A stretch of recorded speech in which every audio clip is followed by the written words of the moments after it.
The following production is part of the We Be Geeks podcast collective.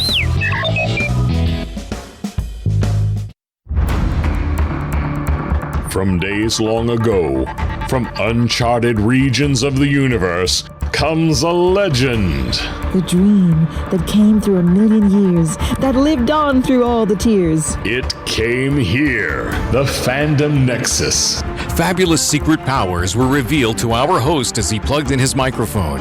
I have a podcast! Here he is, your Spider-Pan, Jeremy.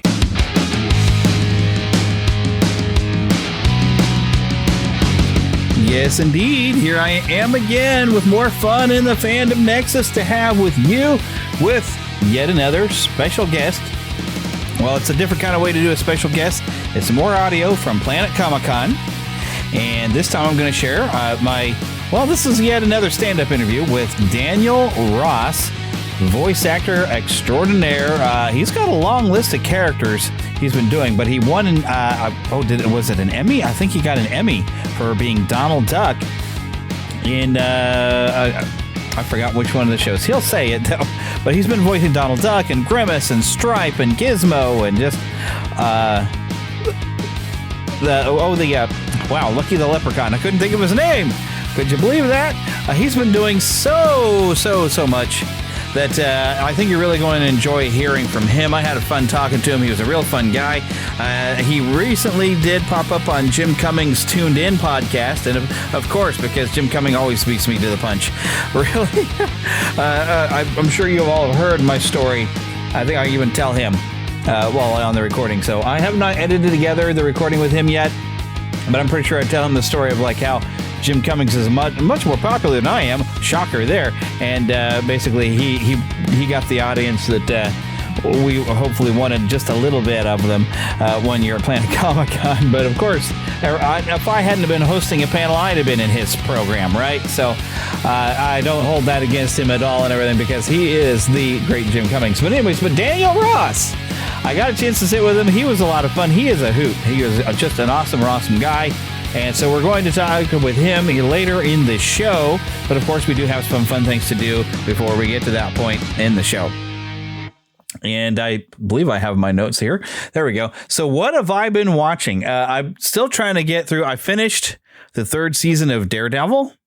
And I'm now going to try to watch Daredevil Born Again. And I did watch one episode of that.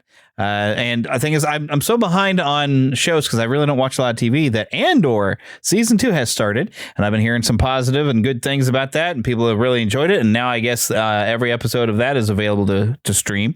I think there's even something else that is all available to stream that sounded interesting, but I cannot think of what that is for the life of me. But yeah, so that's what I've been watching. But mainly it's what I've been playing. I finished and platinumed Indiana Jones and the Great Circle. And I tell you what, it was a struggle and an effort making sure I found every little thing. I am creating videos and sharing them at the Neverland Official Gaming channel. So you can watch me go through and struggle and play through. I try to edit out if I get lost and I'm kind of wandering around and not really accomplishing anything. But you'll see me die. You'll see me right now. I even did a side video where I got myself caught up in a situation where I was in disguise, but I got identified. And I went to hide in a little room thinking, okay, no one will come up here. And thankfully, there was only like one doorway where the guys could come in and get me. So I was able to kind of deal with them pretty much one at a time, 1 to 2 at a time through a little doorway. And somehow or another managed to survive. And I think everybody that was at that little base or this armory came in there and I took everybody out. And so I was able to walk freely around that area for the rest of the time in the game. So, but it's a really crazy, fun video. And I've posted that one as well. I think I called it Indiana Jones, the Circle of the Great Circle. The pile of bodies. And I've got a little screenshot there of the pile of people I left in this little room that I was trying to defend myself and keep alive in. It was crazy and crazy fun. And now that I've completed the game, Troy Baker did a fantastic job. Everything you've heard about how well he played Indiana Jones is true. He did a really great job. There's times that I I could see the Troy Baker-ness in his acting style. There was bits that was more, you could see him in it more than you could like the Harrison Ford, but he did his best. He sounded like a young Harrison Ford. He acted like Indiana Jones. He played the character very well. But of course he played the character like Troy Baker would play the character, not necessarily like Harrison Ford, but he became pretty close. He did a good job of playing the character though, because he is a good actor. And I was really pleased with it. There's some interesting characters. And I really enjoyed the game. Now that it's on PS5 and on Xbox, really, if you have the ability to go play it, you should go play it. It was really fun.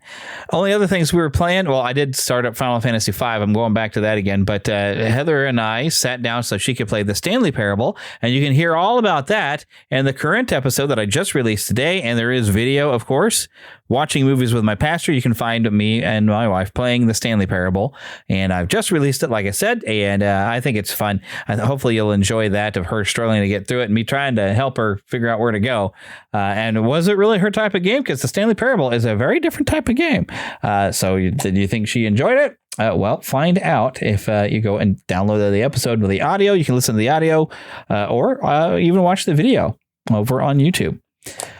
Okay, so the only other thing I want to be able to get to, and I don't usually do a trailer park on the show anymore because I wanted to start doing that as an extra, like a bonus content for those of you who are Patreon or Red Circle exclusive members. But there is something I definitely want to talk about because it popped out today, but I can't really share. This is where I've run into problems sharing audio from Warner Brothers, even trying to share a trailer so you can comment on it and talk about how it might have gotten you excited. It causes problems on YouTube. So I'm like, okay, well, fine. I won't put it in my regular episodes because these regular episodes, the audio does get uploaded to YouTube. And I just didn't want to deal with that. But the new trailer for Superman coming July 11th has come out today. I got a chance to watch it. I watched it twice.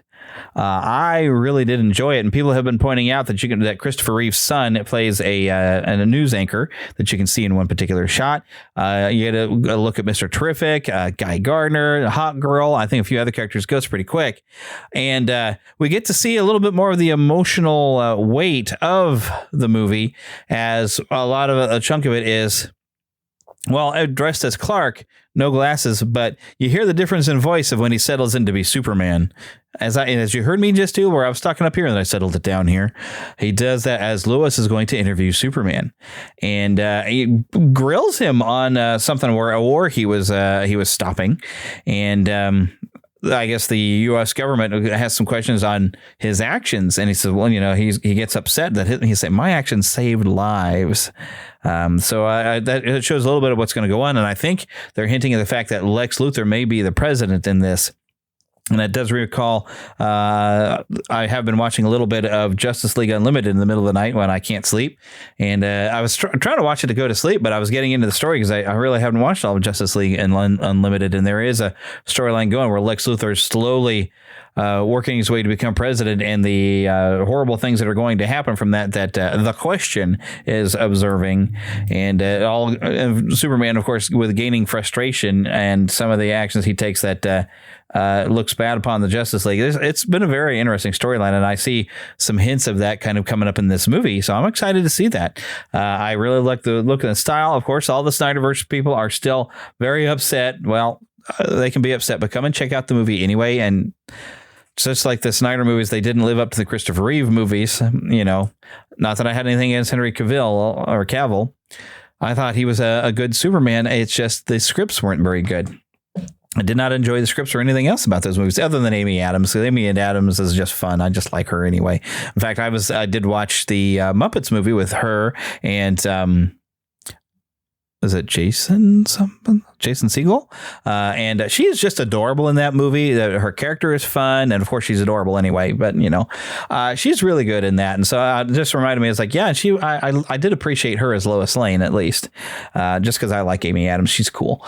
So, but I'm looking forward to checking out this movie coming July 11th. It's just got me more excited after getting a look at this trailer. Okay, so let me go and get a little bit of some promotion stuff going on in here. Of course, Dubby, if you go to neverlandpodcast.com, you'll find a big white logo that says Dubby. Click on there or go to dubby.gg and use the discount code of Neverland. Get yourself a discount on some energy drink. Well, basically, it's a powder that you mix into water, but this is not going to give you the jitters, but it's meant for us gamers, is what they say. Perfect for gamers without giving you the jitters. So that is Dubby. Once again, find that on the website, neverlandpodcast.com. And by the way, I am in the midst of trying to build a website that's going to be watchingmovies.neverlandpodcast.com, where you can find out more about watching movies with my pastor. I figured it was about time I built a website for that. I'm trying to fix up some keywords and some SEO and stuff between the podcast and the YouTube version of the podcast, trying to get more people attracted in here. And so you can help me out with that by, of course, sharing the show if you enjoy it. Make sure you're subscribed by, we should be available on Spotify. You'll probably have to make sure you look for the Fandom Nexus if you want to find me on Spotify. We're up about everywhere with Google Podcasts and Apple Podcasts, Apple Music. I believe I've got everything fixed on Amazon now. You should be able to find us. Make sure, though, you do a full search for the Fandom Nexus, because sometimes just searching Fandom Nexus, you're not going to find everything. And I don't think you're going to find us under Neverland Podcast anymore, or the Neverland Podcast, because we lost that name quite a while ago now. So make sure, though, you share this with others, because we are regrowing, and feel free to leave me that feedback, those reviews, and send us emails, because I do enjoy hearing from you. And I would like to hear from you, because I probably haven't heard from you before. So, and we will share it on the show. Okay, but that's enough jibber jabber from me. Let's go and listen to Daniel Ross. Definitely. Alrighty, we are here with the great Daniel Ross. Now, maybe some people are not familiar with you. You're almost kind of new to the game here in a little way. A little bit. You've really kind of been making a mark for yourself, though. Daniel Ross here is currently the voice of Donald Duck. Oh boy. And you got an award for that. I sure did. I won an Emmy a couple of years ago at the Children's and Family Emmys. That was pretty epic. Yeah, and that's your first ever award. I remember you were so grateful. I had a lot of great photos. That was life-changing, absolutely life-changing. To go through that journey with Donald, and many people know the story of my mom, Mama Duck, so that was dedicated to her memory. She taught me how to do the voice when I was 3 years old. Wow. And so that was really special. That moment is something I will never forget. Now, I have heard, I think Tony Anselmo has talked about, it has to be certain times of the day, because his sinuses, everything has to be just right to get just the right tone of Donald. Have you found that to be the case? Yes and no. I mean, I don't know Tony's process. He and I have never met, actually. I hope to someday. But for me, I've been doing it my whole life. And so I can do it just about any time of day. Now, I will always want to warm up, of course, because like anything, it's like working a muscle. So, I'll do some scales. Those interesting sounds going on. We're at a very large convention center as this interview is going, and there's stuff going on. So I can break into it just about any time, but I will wear out after a certain amount of pushing it. Yeah, I've noticed it takes a lot of air pressure. I had a guy back that I went to school with who could do a great Donald Duck. Yeah. And he tried to teach some of his classmates like me, but I can't get anything distinct. I can make the sound. I've never gotten it to go any further than at least the tone, but I cannot control it at all. So it's a gift. I swear. I agree, and I'm very grateful to have that gift. I never thought that this is what I'd be doing with that gift. I honestly thought when I moved to Los Angeles, I would be able to bark like a pug. That's what I thought I'd use it for. Yeah. And so here we are, all these years later. And you're almost like the new Frank Welker, because you got to do Stripe. Oh, my goodness. And replacing Howie Mandel as Gizmo. That's huge. Yeah, and you know what? Frank Welker voiced Stripe originally in Gremlins, and he's also been the voice of Grimace, who I now voice as well. So, Frank, I love him to pieces. I knew him growing up as Megatron in Transformers, because I was a huge Transformers fan. And so, I seem to have stepped into legacy characters, which is such a niche place to be, and I'm just grateful to be here to be able to bring these characters to life for a new generation. I'm just, again, grateful that it happens to be me, because it could have been anybody. And I just want to imbue these characters with love and keep that place in everybody's heart safe where their inner child lies. Yeah. And so this means a lot to me, outside of just being my job, which is fun. Yeah, it's like the coolest job ever. And of course, Gizmo. Yes. And Stripe, baby. Which, Yum, yum. it shows my age. The multiverses I am not good at. I forced myself to be good at it. And actually, just I think this past week, they released my final character in the game. I also voice Uncle Shagworthy, like Uncle Shagworthy at your service. I also voice the brain gremlin from Gremlins 2, you see. Oh, great. Previously voiced by Tony Randall. We'll see what we want, what you have. Civilization. And of course, everybody's got to stock up on handguns. That's probably one of the best bits in that movie. That's a choice. That's a choice. Oh, it's kind of cracked me up. That movie doesn't get enough credit for. I mean, it's basically making fun of the first movie. Yes, indeed, and all movies. It is a giant parody, and it's wonderful chaos. And if you're bringing Hulk Hogan in when I was a kid, that's it. I was in. Hulk Hogan! Hulk Hogan! That's right. So, but I've also seen that you're the voice of Starscream. Yes, I voiced Starscream in the 2007 Transformers movie video games. Nice. Have you brought me the Allspark human? That was a lot of fun. I'm a huge Transformers fan. As you can see, I've got Cybertronian on me. Oh, nice. Language of the Transformers, and I grew up with that. So to voice Starscream and to change the voice a little bit, because it was originally Chris Latta. Oh, yeah. And he was up here, Decepticons! So we did something very different for the movies, and that was easier on super your throat. exciting. Yeah. I happen to be able to do those kinds of, throaty kind of characters. But it was just, that blew my mind. That was like the tip of the pyramid for me. Climb my Mount Everest at the time to be in Transformers, let alone to be the lead villain for the video games. Yeah. Yeah. I had wondered, I think Tony is still doing the stuff for the parks. Have they talked to you about starting to do Donald in the parks? No, I was brought on for Mickey and the Roadster Racers, Mickey Mouse Mixed Up Adventures. So my journey with Donald came to an end with Mickey and Minnie Wish Upon a Christmas, which was the TV movie. Will there be more Donald in the future? That's, up to the powers that be. Yeah. But in the meantime, Tony Anselmo's been a wonderful steward of the character for, I think, almost 30 plus years, and hopefully many more. And if Disney ever needs me, they know where to find me. Yeah. We have to keep Donald going. Exactly. He was always my favorite when I was a kid. I can kind of relate to him because everything always happens to him. He gets stuck with all of that luck. What's your big idea? And I had a bad temper when I was a kid, so I totally related to him. Yeah? And it took me a while to grow into Mickey because nothing ever happened to Mickey. That's right. Well, that's why Donald was brought on. Walt created Donald to do the things that Mickey could not. Yeah. And so here we are. That's why the best Mickey is those early Mickeys when he was a little ornery and he'd get into trouble. He got so sanitized. I'm like, I still love Mickey, but he's so sanitized. So you need Donald to mix it up. Over a journey of, let's be honest, almost 100 years, characters will they will evolve over time. Yeah. And Donald is just the same, from when he started in 1934. He just celebrated his 90th birthday last year. Crazy. And so, to be, again, a part of this legacy and this adventure has just been the joy of a lifetime for me. And to see the fans who are happy with the character and just hearing the voice. I hear from everybody, like my uncle could do that voice, my brother, my aunt, my cousin. And so it's something that is in the social fabric. Yeah. Everybody knows Donald Duck. My parents, my grandparents, my great-grandparents knew Donald. So I love that I've been a small cog in a very big machine. Yeah. And just, again, to bring some joy, that makes me happy. He's still, they say Mickey is an everyman, but Donald's the most relatable because we've all done something this is supposed to be easy, and it just goes completely off the rails. That's right. And he ends up going... Yeah.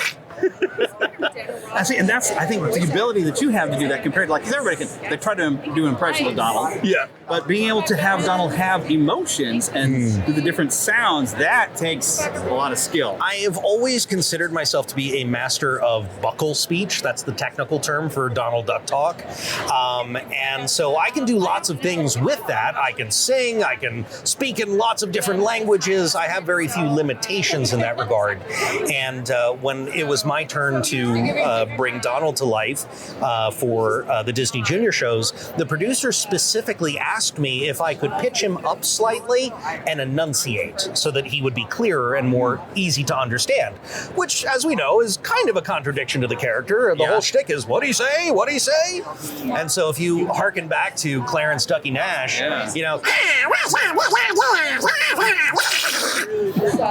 it's a little different than mine. What's your big idea? But I can go back between the different ones. So I prided myself on being able to do that and give the producers what they wanted for the shows. And I always hear from people, I can understand him now. I can understand what he says. Yeah, because there used to be stories when I was a kid that everybody thought Donald Duck was finding ways to curse when he was throwing his tantrums. No. But nobody could understand. I'm like, no, I never. No, and I can speak with some authority on this. Yeah. Donald has never cussed. He has never said a bad word. He has said things that sound like bad words, you know, but he has never actually said anything untoward. So Now, I have heard Jim Cummings talk about stuff. He tries to slip in an ad-lib to where it's like, I didn't really say that, but I said something that everybody's going to get the joke that I almost said it. as long as he finishes with, oh, bother, that's all that matters. Yeah, because on his podcast, he's told the story multiple times, and I completely forgot of like his favorite line. He ad-libbed is something into, I think it was a Darkwing Duck thing. Oh, yeah. Oh, no, it wasn't Darkwing Duck. It was a Tailspin. Oh, he snuck in a line with the accent of Don Carnage, yeah. Don Carnage. It was to where I just sounded did like his podcast, actually. Oh, really? Yeah. I'm really behind because I've been re-listening to The Lord of the Rings here lately. Oh, So wow, I'm like yeah. a couple That's months good on all stuff. my podcasts. That's good stuff, too. Yeah, because I'm preparing. We're going to watch Lord of the Rings on my other show. But he's got a lot of guests planned out, Yes. so I'm probably going to be next year, I would assume. Oh, so it hasn't aired? I haven't missed it. No, it hasn't aired. We just recorded it, I think, 2 weeks ago. Which, all right, side story before I wrap this up. Actually, with Adrian Ralph, who's an artist who's here today, I'm going to go talk to him. When we brought him in, I think I told you this actually before we started recording, though, that we had this Disney panel and Jim Cummings. I've never gotten to talk to Jim Cummings because he was doing his panel in the main area, and all the Disney fans were, of course, wanting to hear Winnie the Pooh, and not us. Yep. So, yeah, I want to talk to him. It's like, I finally get a chance to actually meet you, and you don't get to steal my crowd. That's wild. Yeah, so for his podcast, I was like, let's do some dueling Winnie the Poohs. Yeah. Oh, because your Winnie the Pooh was pretty good there. That's not too shabby. I've been working on it for some time, but he is the voice. Yeah. You know, that is his. I'm not trying to get it, but just to play in the sandbox. You know, I was like, Mr. Cummings, could I fling some poo at you? So, you know, that's just a, you know, childhood dream come true right there. You got it pretty good. Now, if you can do Tigger as well, I'll tell you what. Well, Tigger's love to bounce. Well, if he ever decides to retire, you're the man. Nah. That will be a long, long time from now. I don't see him quitting for anything. He's having much fun. No, and he's too good. He's too good. So, any advice that you would give to anybody who is thinking of getting into voice acting? Oh, absolutely. So, a couple things. First and foremost, you must study the art of acting. Yeah. It's not just about doing a silly voice or being able to do lots of silly voices. You have to fully embody those characters and bring them to life. And so there's a process to be able to do that of, you know, self-discipline and education, learn the elements of acting, scene studies, learn how to do improv. Those are some things that I would suggest for anybody and everybody just to try at least once in your life. There are so many skills that you can use in other things, in other avenues. But if you decide after that training that, hey, maybe voice acting is what you want to do, then, you know, the world is open to you. Yeah. And if you look at me as an example, I never intended to be a voice actor. It just kind of landed in my lap, and I went on this amazing tangent, and here we are. Yeah. So I'm very grateful for the journey. I'm grateful again for the characters that I've had the great fortune to portray, and that I will eventually portray. Yeah. There's lots of good stuff coming too that I can't talk about yet, but yeah, this has been the joy of a lifetime and such an adventure. Yeah. So if you are out there and you want to go on that kind of an adventure, invest in yourself, believe in yourself, know that I believe in you, and do great things out there. And a little bit of luck of the Irish doesn't hurt. And a little bit of luck of the Irish, that's right. They're magically delicious. Oh, thank you very much. My pleasure, my pleasure. He-Man and the Masters of the Universe will be back right after these messages. And now back to He-Man and the Masters of the Universe. All right, as I walked the floor of Planet Comicon, Kansas City, I saw this display And this had a giant Falcor, the luck dragon from the NeverEnding Story, and it could move. You could puppet it around. And it was a photo op. You could pay to get your photo with some of these. That had the rock biter and Artex, where you could move. So if you want to get some video or whatever, you could tug along. And I got some video of the guy who built this stuff. Apparently, he builds this kind of thing. I can't think of his name off the top of my head, but I remembered I stopped, I talked to him, recorded with him, and I wanted to talk about creating all of these things. It was amazing, and I will try to get some photos here into the show notes on the website, neverlandpodcast.com, so you can see photos, and I'll post a little bit of video so you can see this amazing work that this guy did. But I stopped and I talked to him for a few minutes, and I'm going to share that with you right here. Well, hello. Now I'm here. I didn't see what your name was. My name is John Marks. Hi, and I'm guessing, are you mainly just an artist? I'm a special effects artist, prop builder, yes. Oh, okay. Yeah, So you've got some history, I bet, here. Oh, yeah, a few things. Yeah, I do things over the years, yeah. Oh, my goodness. Well, right now what we're looking at is you've recreated a lot of crucial characters from the NeverEnding Story. Yep. Falcor, and you were up there showing that you can move his head and his mouth, and you got a great photo op. The rock biters here, Artex, so we can all cry. And I will say if my space was a little bit bigger, I actually made Gamork the werewolf as well, but we were limited to his size, so we had to keep him in the trailer for the show. But you can give a few kids some nightmares, have it come out. That's the goal. No, my goodness. People seem to find it very cathartic, actually. It's nice. Yeah, just because the memories it has. Oh, my goodness. Yeah. I mean, my brain is playing music right now. Oh, sure. Just sitting here. That's the song, man. And of course, Stranger Things, so they gave it a nod again in the third season. So so now it's like it's back in the whole zeitgeist of which is fantastic. Absolutely. I love a lot of stuff we grew up with. It's coming back. I try to make characters that have an emotional impact. I've done Toothless and Light Fury from How to Train Your Dragon. I've done the Battle Kits from He-Man and the Master Universe. Oh wow! I did the Iron Giant full scale. I've done the Appa we toured with the last 2 years from Last Airbender, Avatar Last Airbender. So people have an emotional connection to these characters, especially these guys. Yeah. As you notice, yeah. So we've had some grown people weeping. So there's definitely a connection there with their childhood, and it's amazing. It's amazing.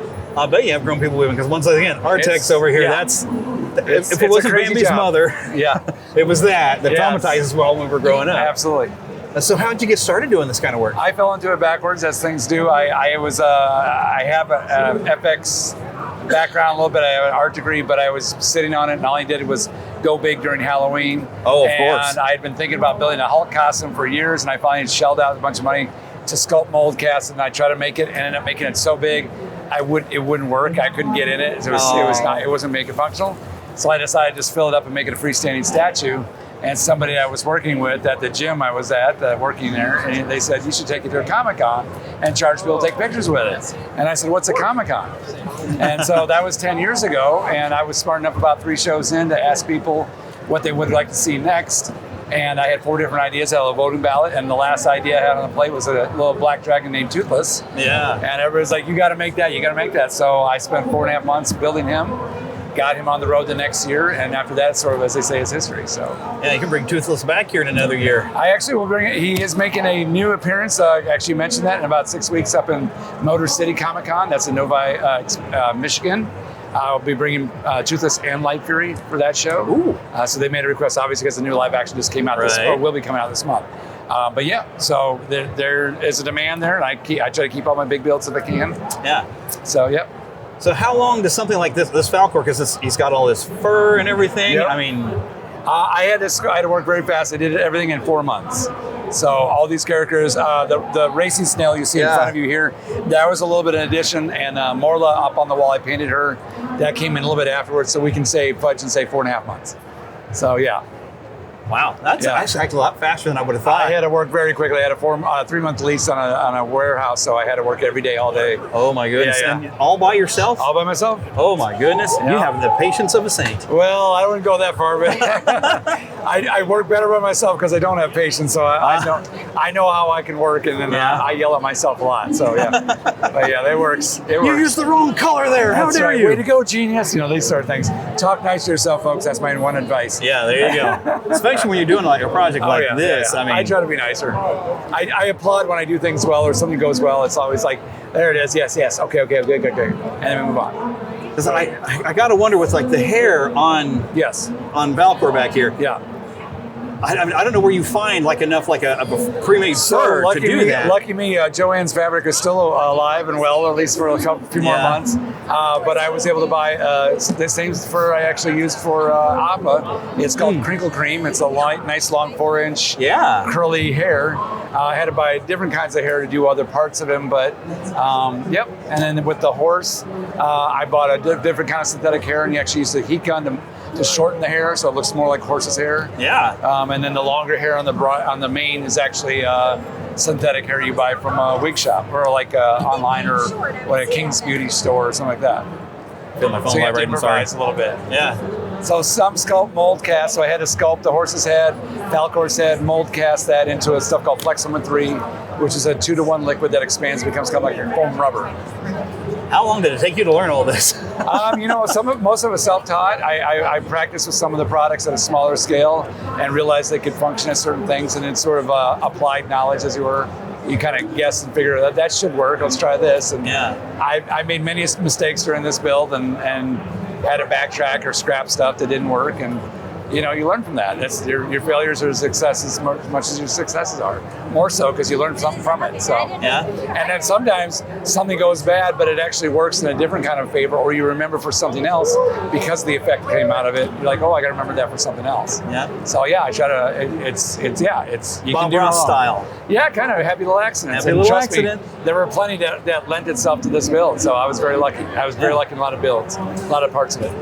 Well, if people want to follow up and see where you're going to appear and what you're working on, how do people find you? Well, they can find me on any of the social medias. As of right now, it's John_Marks, JOHN_MERKS, and then FX. So just letters F and X at the end of it. That's on Instagram, Facebook.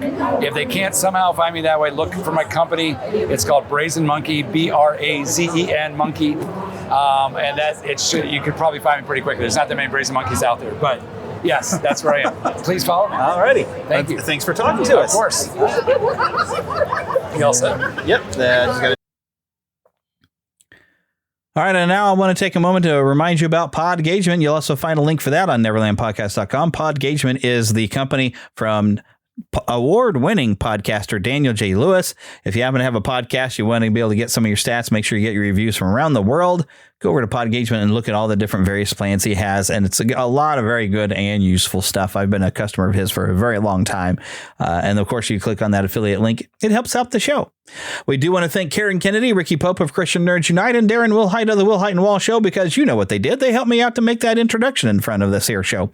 So, that does remind me of something I wanted to mention at the beginning of the show, because I just saw my GameStop Power Up Rewards card in front of me, because that's where I'm going to pick this up. But, oh, hey, Magic the Gathering is going to have a Final Fantasy set of cards, and they've been sharing some of the artwork over the past week, and it looks amazing. And, of course, I'm excited for Final Fantasy VII characters, but also, since I've been playing through some of the early games now, all those, I'm recognizing some of the other characters that are popping up. I'm getting pretty excited to go, and I haven't played Magic in, years, decade probably.